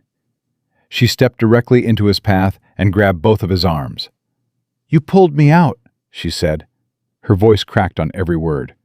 "I was by the kitchen. I couldn't see. I couldn't breathe. You told me to stay low and move left. That's the only reason I'm standing here." "I'm glad you made it out." "No, you don't understand." Her grip tightened. "I have a 3-year-old at home. If you hadn't—" She couldn't finish. She just shook her head and squeezed his arms harder. "Go get checked by the paramedics," Ethan said gently. "Make sure your lungs are clear." She nodded, released him, and walked away, wiping her eyes. Before Ethan could take another step, someone else appeared. The father he'd seen upstairs, shielding a toddler from the smoke. The man was still holding the child, who was asleep now, against his shoulder. "I don't know your name," the man said, "but I know what you did. I was holding my son, and I didn't know which way to go. You pointed us to the exit. You put your body between us and the shutter. My son is alive because of you. He's alive because you're a good father. You protected him." "No, man, I was panicking. I was useless. You were the only person in that room who knew what to do." Ethan didn't have a response for that. He just nodded and touched the sleeping child's back lightly, the way soldiers touch things they're grateful still exist. He moved on. But the crowd was shifting around him now. Word was spreading, the way it does in enclosed spaces. Fast, distorted, gaining weight with every retelling. He could hear fragments as he walked. "Maintenance guy went into the smoke. Fixed the shutter by hand. Carried a man out of the dining room. His daughter was downstairs the whole time." Each fragment made him want to move faster, get smaller, disappear back into the service corridors where he belonged. He'd never wanted attention. Attention in his old life meant you'd made a mistake. Visibility meant vulnerability. The best operators were the ones nobody remembered seeing. But this building wouldn't let him disappear. Not today. He was almost to the stairwell when Brewster intercepted him, red-faced and breathing hard. "Ward! Jesus Christ, Ward!" "I'm fine, Brew." "You are not fine. Your hand looks like raw hamburger and you smell like a chimney." Brewster grabbed his shoulder. "I just talked to the fire chief. She told me what you did up there. The shutter, the ventilation, the sensor override, all of it. She said if you hadn't been in that corridor when the smoke started, they'd be pulling bodies out of that restaurant right now." "She's exaggerating." "She's not, and we both know it." Brewster's voice dropped. "I've known you for 4 years, Ward. I knew you were good. I didn't know you were this." "I'm the same guy I was yesterday." "Yeah, that's exactly the problem. You've been this guy the whole time, and nobody noticed." Before Ethan could respond, movement near the main entrance caught his attention. Richard Hale was coming down the central staircase. Not the service stairs, the main ones, the polished marble ones that curved through the atrium like a spine. His suit was wrinkled. Soot marked one sleeve. His silver hair was slightly disheveled, for what might have been the first time in decades. But his posture was perfect. Rigid. Military straight. The posture of a man walking with purpose toward a destination he'd already chosen. Behind him, several steps back, Vivian followed. Her blazer was streaked with soot. Her face was washed clean of makeup by tears and smoke. She looked younger than she had last night. Smaller, somehow, as if the crisis had stripped away the armor she usually wore and left something raw underneath. Richard reached the bottom of the stairs and scanned the atrium. His eyes moved systematically, left to right, near to far, until they locked onto Ethan standing beside Brewster near the stairwell entrance. He walked straight toward him. The crowd parted without being asked. People stepped aside the way they do when they sense authority approaching. Instinctively, automatically, the way water moves around a stone. Richard stopped 3 feet away. Up close, Ethan could see the residue of the crisis written across the older man's face. The redness around his eyes from smoke. The tightness in his jaw from sustained tension. The slight tremor in his left hand that he was doing his best to hide. But his voice was steady. Completely steady. "We haven't been properly introduced," Richard said. "My name is Richard Hale." Ethan Cole. "Ethan."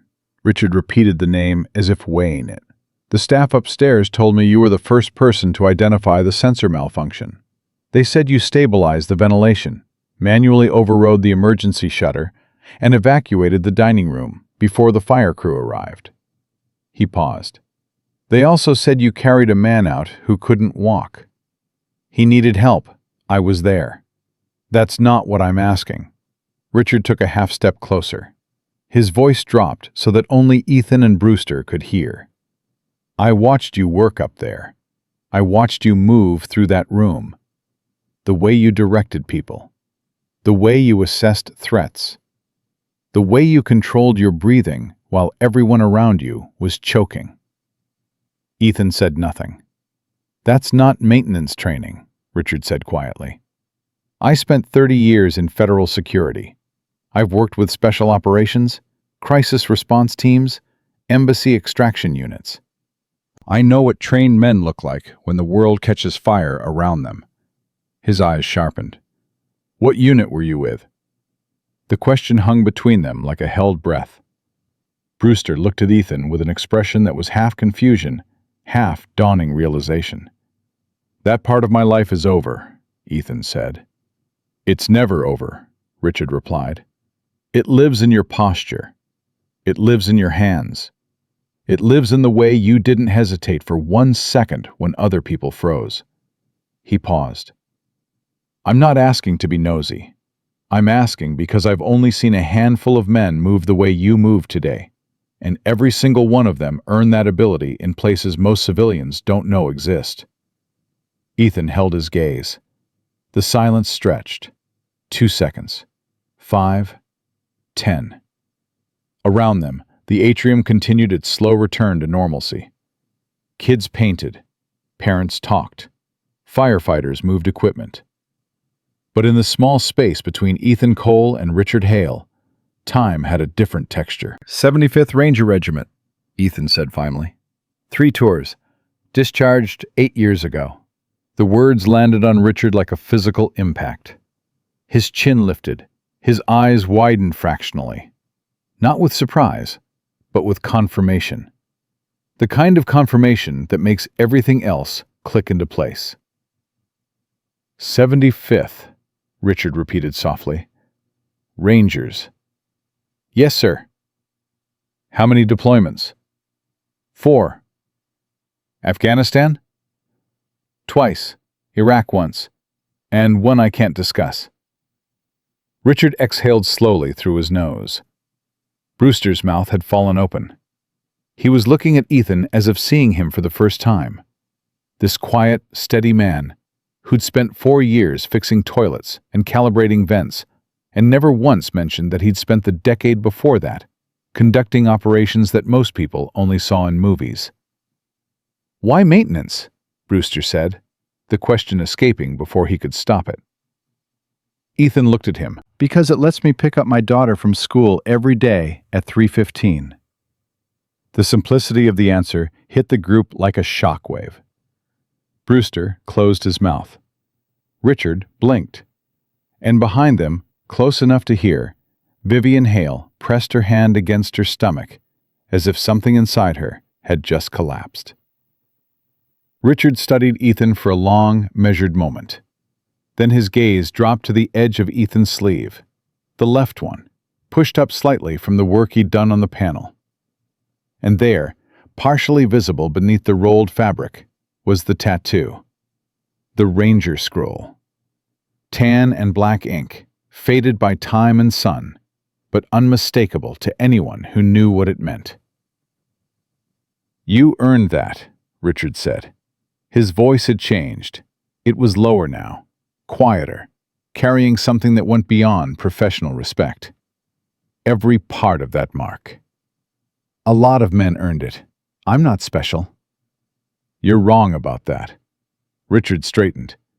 "And I think it's time this room understood just how wrong you are." He turned slightly, raising his voice so that it carried across the surrounding crowd. The staff members who'd gathered, the parents who drifted closer, the firefighters near the entrance who'd paused in their work. Brewster, Celia, the server who'd thanked Ethan, the father with the sleeping toddler. All of them. "This man," Richard said, and the atrium went quiet, "prevented a tragedy today. He identified a system failure that management and contractors missed. He entered a smoke-filled restaurant alone.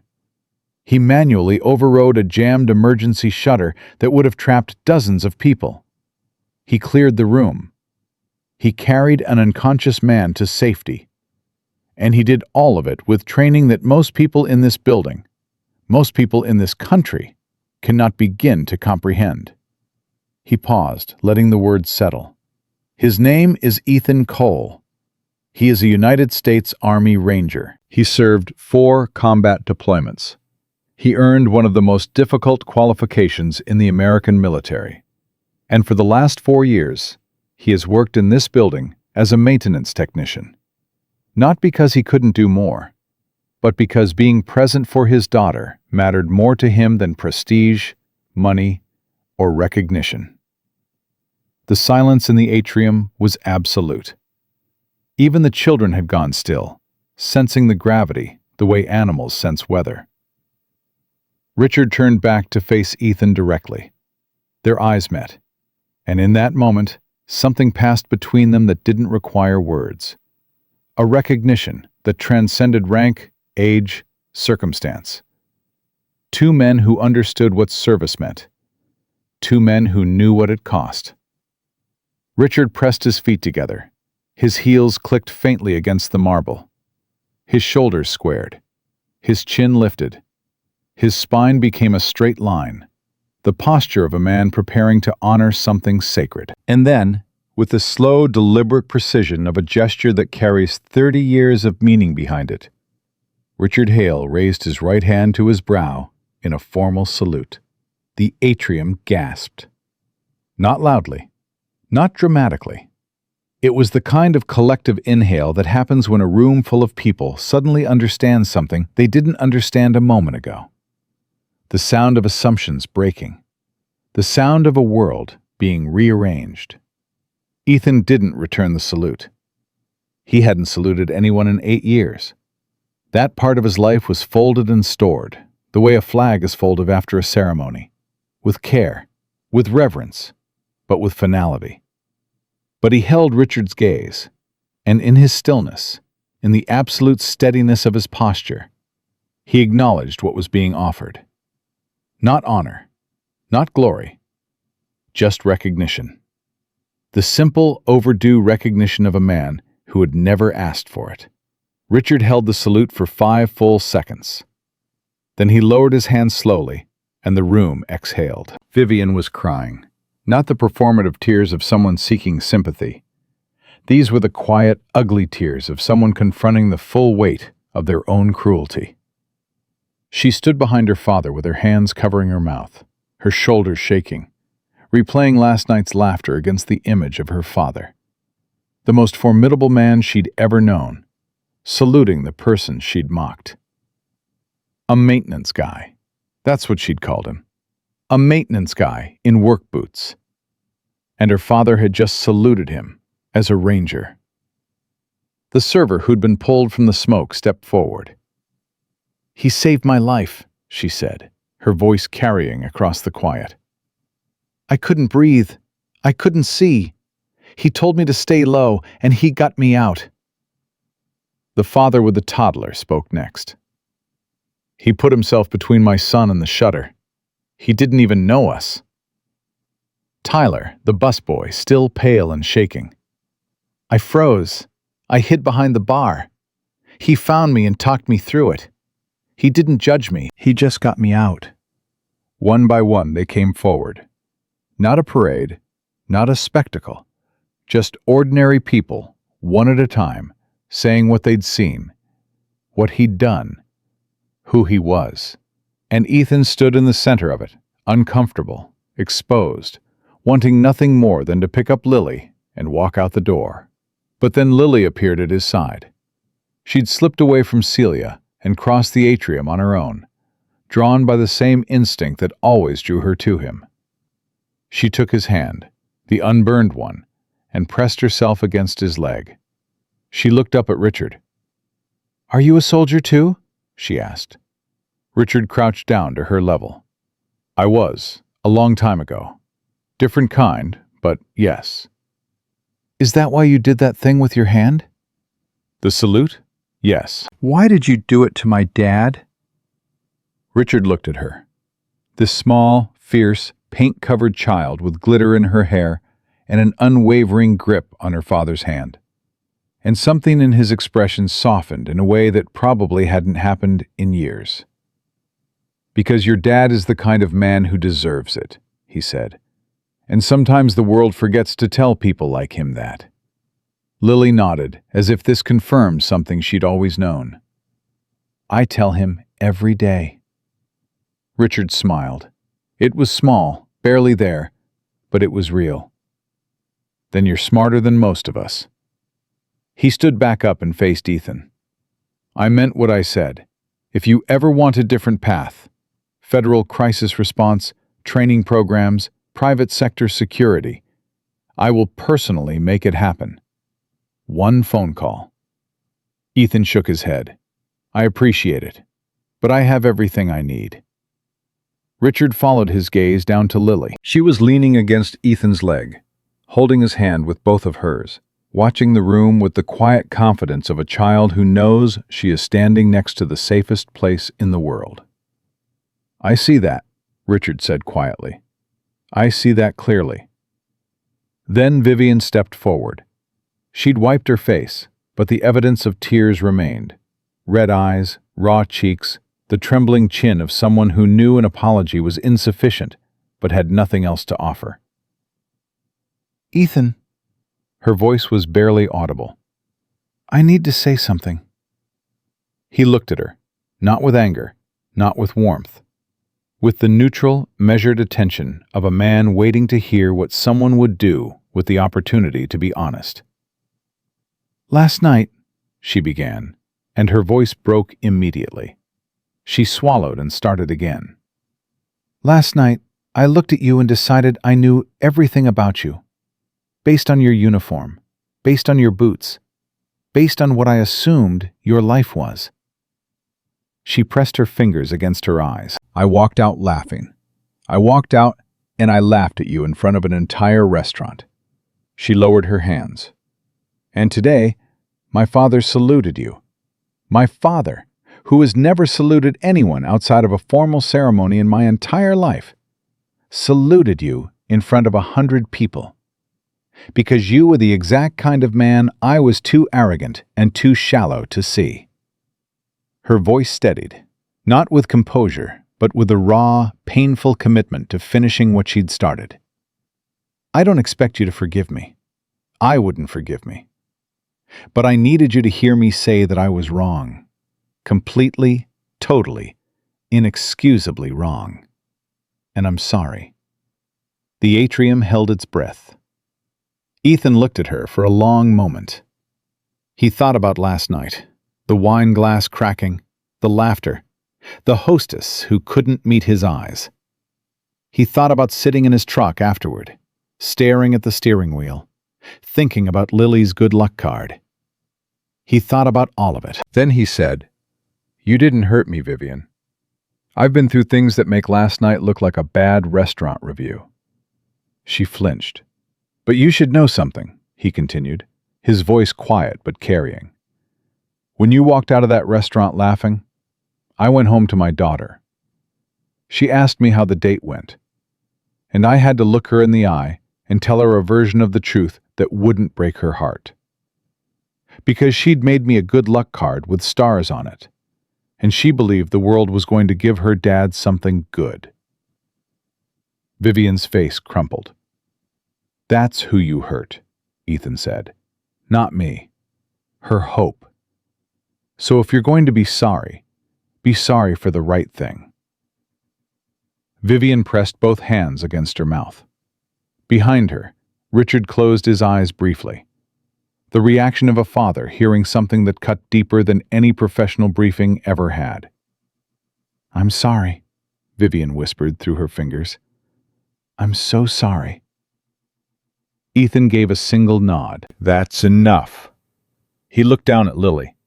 She was watching Vivian with an expression that held no malice, no judgment, just the clear, unfiltered observation of a child who was still forming her understanding of how adults behaved.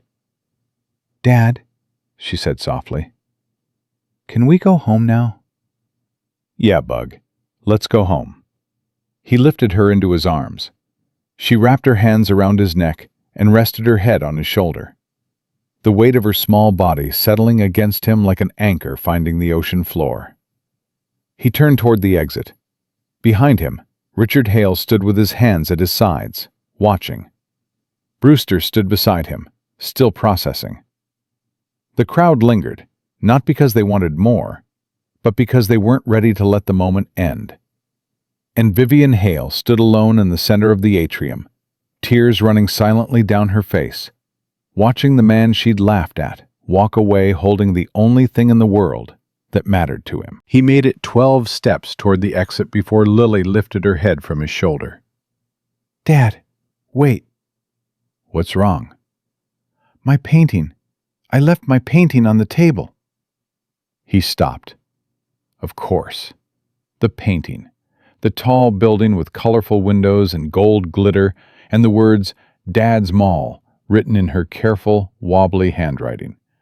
The thing she'd spent 2 hours creating while he was upstairs pulling people out of smoke. The thing that mattered to her more than anything else that had happened today, because she was 7, and her world was still measured in paintbrushes and promises. "I'll get it," he said. "Stay right here." "No." She tightened her arms around his neck. "Together." He carried her back across the atrium. The crowd had begun to disperse, but people still watched him, some openly, some from the corners of their eyes, the way you watch someone after you've realized you've been standing next to greatness without knowing it. He ignored them all. The only pair of eyes that mattered were the ones level with his chin, brown and serious, and searching the art table for a piece of paper covered in glitter. "There," Lily pointed. "Celia saved it." Celia had placed the painting carefully on the staff counter, away from the chaos, propped against the framed photo of Ethan and Lily from last month's event. She stood beside it now, with her arms crossed and her eyes red. "I wasn't going to let anything happen to it," Celia said. Ethan set Lily down.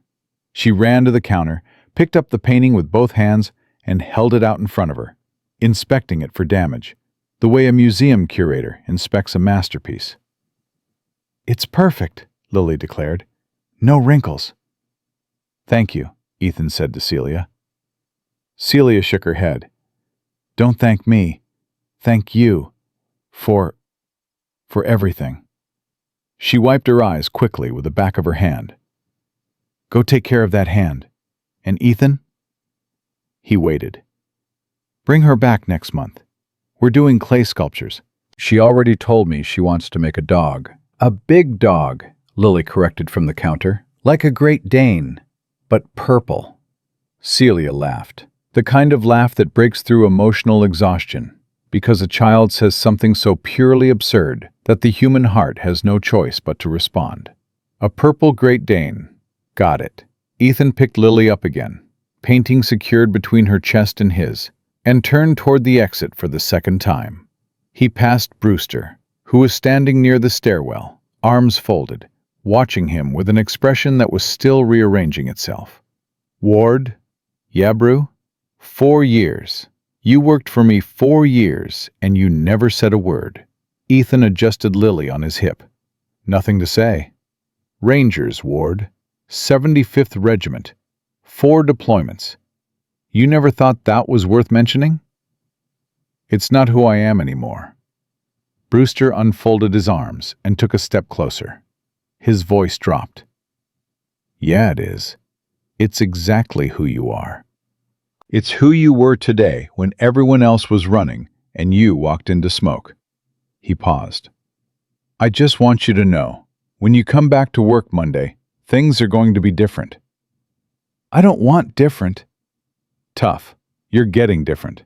You're getting a raise for starters. I've been underpaying you for 4 years because I didn't know I had a damn special operations soldier fixing toilets. He held up a hand before Ethan could protest. Don't argue.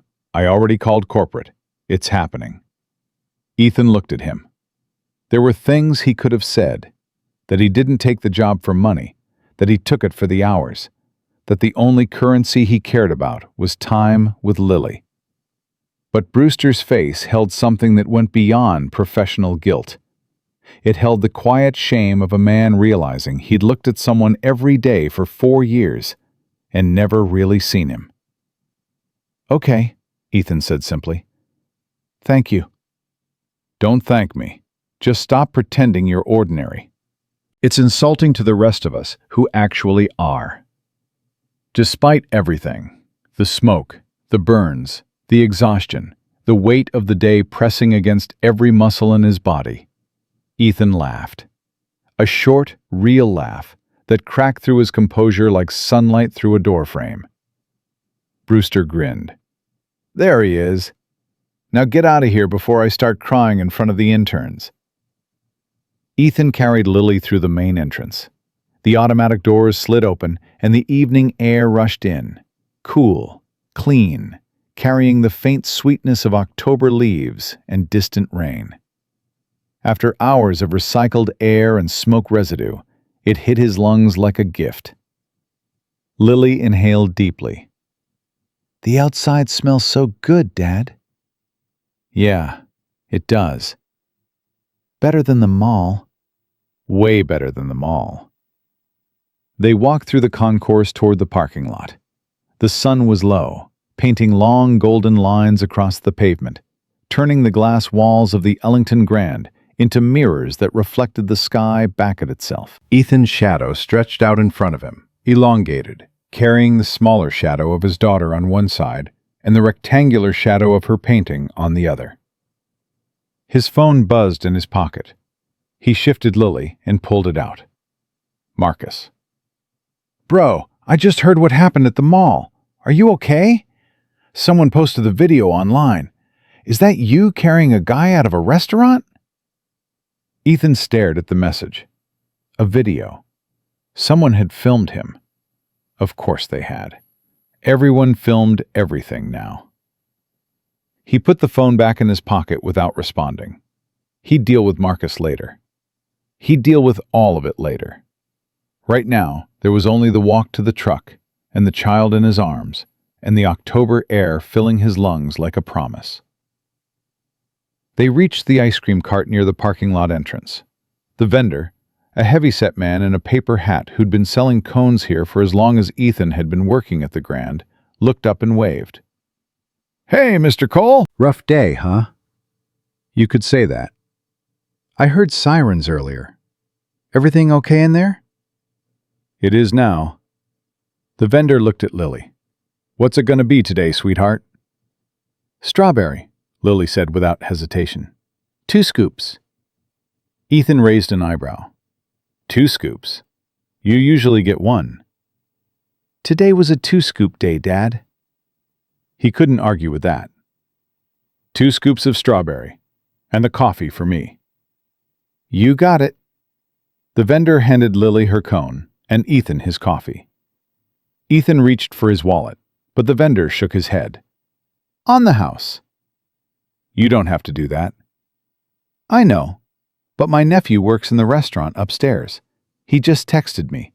Said a maintenance guy saved his life. The vendor looked at Ethan steadily. You're the maintenance guy, aren't you? Ethan took the coffee. I'm just a guy who showed up to work today. Yeah, my nephew's real glad you did. They walked to the truck. Lily climbed into her booster seat one-handed, keeping the ice cream cone perfectly level with the concentration of a bomb technician. Ethan buckled her in, closed the door, and stood outside for a moment. He looked back at the Ellington Grand. The building rose against the evening sky, glass and steel and marble, gleaming the way expensive things gleam, surface deep, confident, untouchable. But he knew what lived beneath that surface. He knew every pipe, every wire, every faulty sensor and aging shutter and overlooked connection point. He knew the building the way a doctor knows a patient, not by appearance, but by heartbeat. And today, when the heartbeat faltered, he'd kept it alive. He flexed his burned hand slowly. The skin pulled tight across the blisters. It would heal. Everything healed, given enough time and enough stubbornness. He got behind the wheel, started the engine, and pulled out of the parking lot. Dad, Lily said from the back seat, licking her ice cream with surgical precision to prevent drips on her shirt. Yeah, Bug. the man in the suit, Vivian's dad. Richard.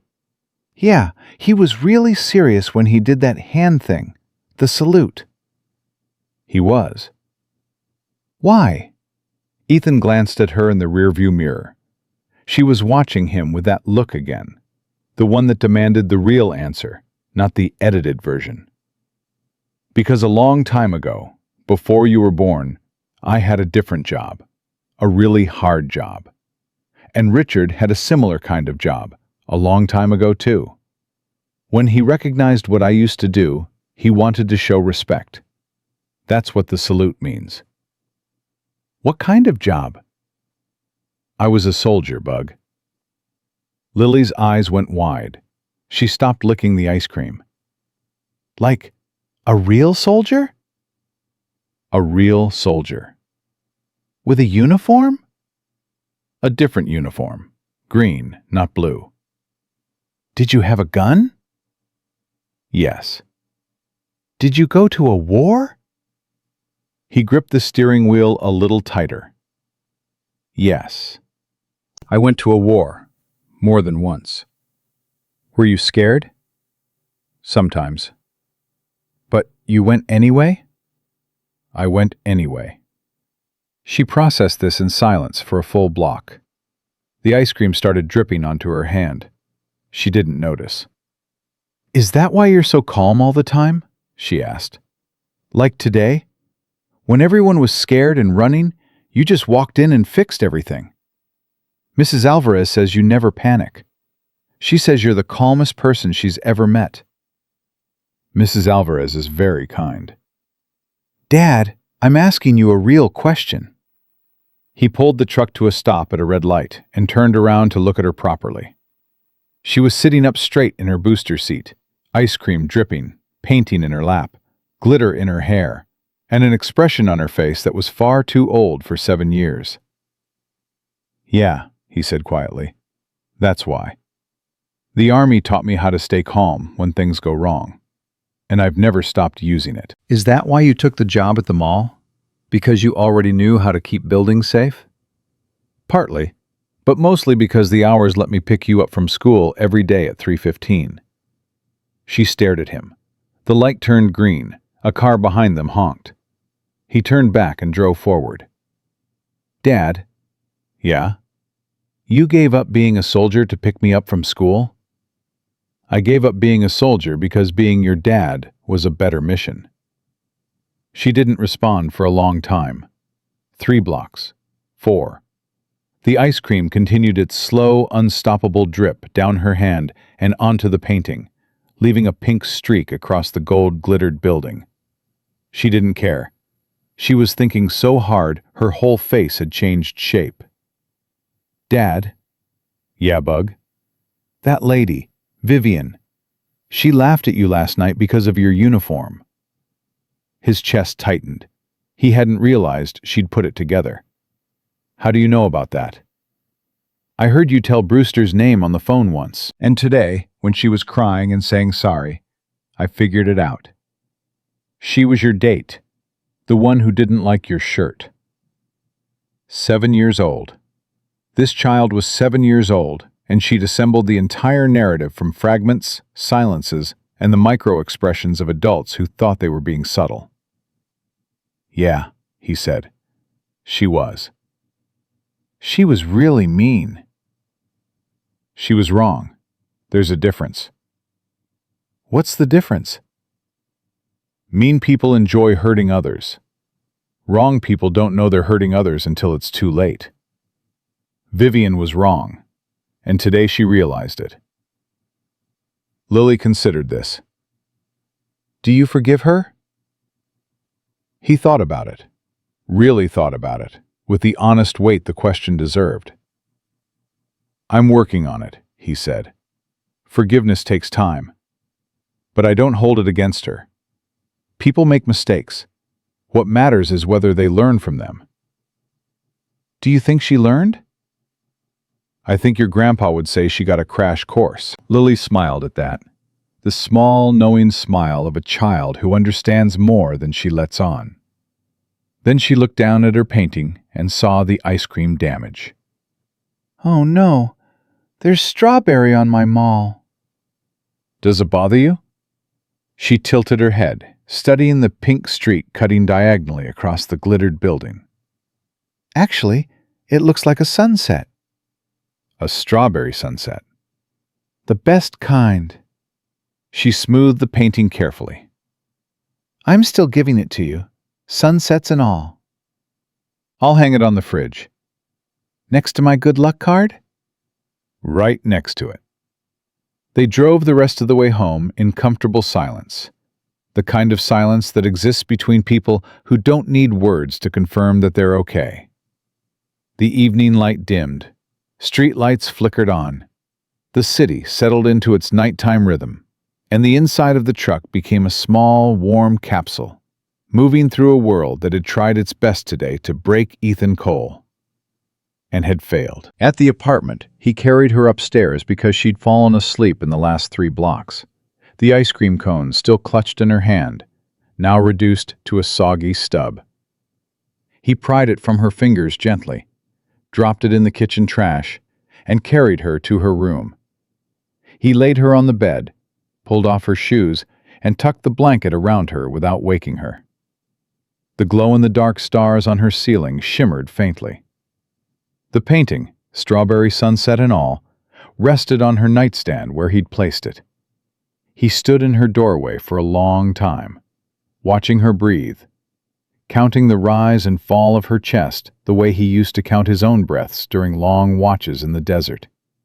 Steady, rhythmic, alive. His phone buzzed again. This time, it wasn't Marcus. It was an unknown number. He opened the message. "Ethan, this is Richard Hale. Brewster gave me your number.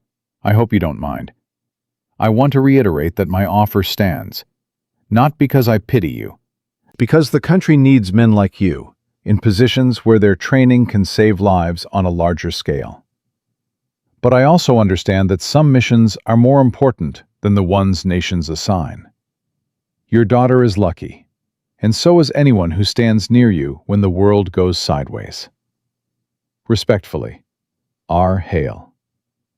Ethan read the message twice. Then a third time.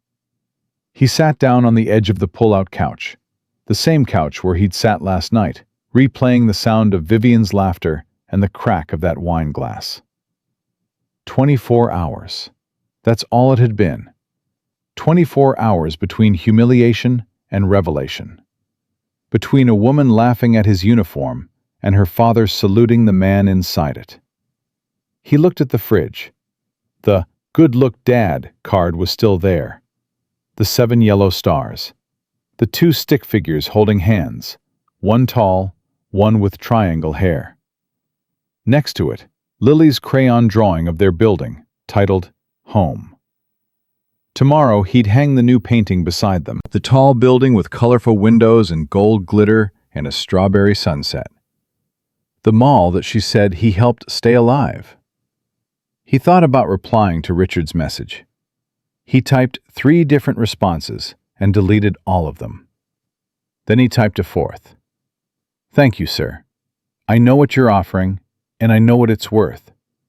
But the mission I'm on right now is the most important one I'd ever had. She's sleeping in the next room, and she's got glitter in her hair. And she thinks chaos is just art that hasn't found its shape yet. I can't leave this post, not for anything. But if you ever need someone for a day, one day, and it doesn't conflict with school pickup at 3:15, you have my number. E. Cole." He hit send before he could edit it again. The response came 90 seconds later. "Understood, Ranger. Carry on.